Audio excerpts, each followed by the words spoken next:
Let's first look at the relationship between statutes and the prerogative powers. Parliament can abolish or limit prerogative powers, and it may choose to pass legislation replacing a particular prerogative power with a statutory law. The difficulty arises where a prerogative power has not been formally abolished, but legislation has been passed which conflicts with the prerogative. In such circumstances, the question arises, can the government choose to use the prerogative power rather than the statutory power?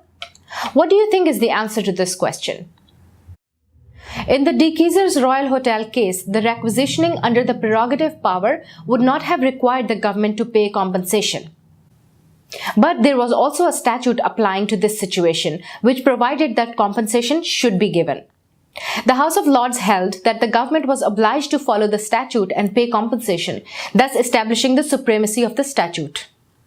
The relationship can be looked at from a historical perspective, where the Parliament has taken the power away from the king. However, there is institutional tension that has arisen from this historical relationship between these two institutes. The ambiguity of this relationship can be seen in the case of R versus Secretary of State for the Home Department ex parte Northumbria Police Authority, 1989. The case was an English administrative law decision that first recognized the prerogative powers to do whatever was necessary to meet either an actual or an apprehended threat to the peace. The case concerned the Home Office's decision to maintain a store of CS gas and plastic baton rounds. Later, the Home Secretary authorized the release of this store to the police force without the approval of the Chief Constable. The only condition was that Her Majesty's Inspectorate of Constabulary agreed to the release. The Northumbria Police Authority brought a judicial review case against this decision, arguing that it was ultra vires, meaning that the release was beyond the royal prerogative powers. The divisional court which heard the case recognized a prerogative power to keep the peace, which authorized the Home Office's action. On appeal to the Court of Appeal of England and Wales, the decision was confirmed. The dominant position is still that the statute will nullify the decision that was taken under the royal prerogative by a minister, which was contradictory and was not related to matters of national security. This position can be contrasted with the constitution of countries like Germany, where the rights in the domestic law are bound by international treaties. Therefore, no matter of national security can undermine those rights. The act of omission makes the whole situation more complicated. What do you think will happen if the Secretary of the State does not act on an express section of the statute and does not bring it into force? Do you think it is harder to prove the effect on rights because of an omission?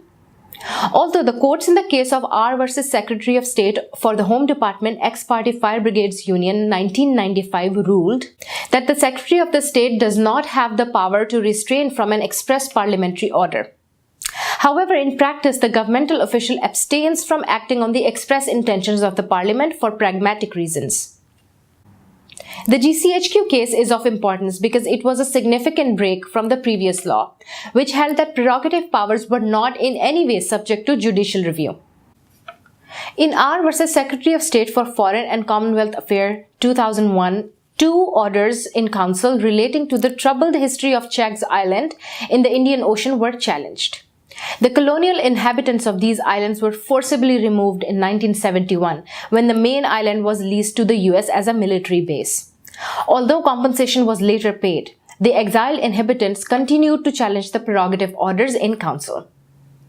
In the House of Lords, the fundamental right to judicial review of the orders in council was accepted.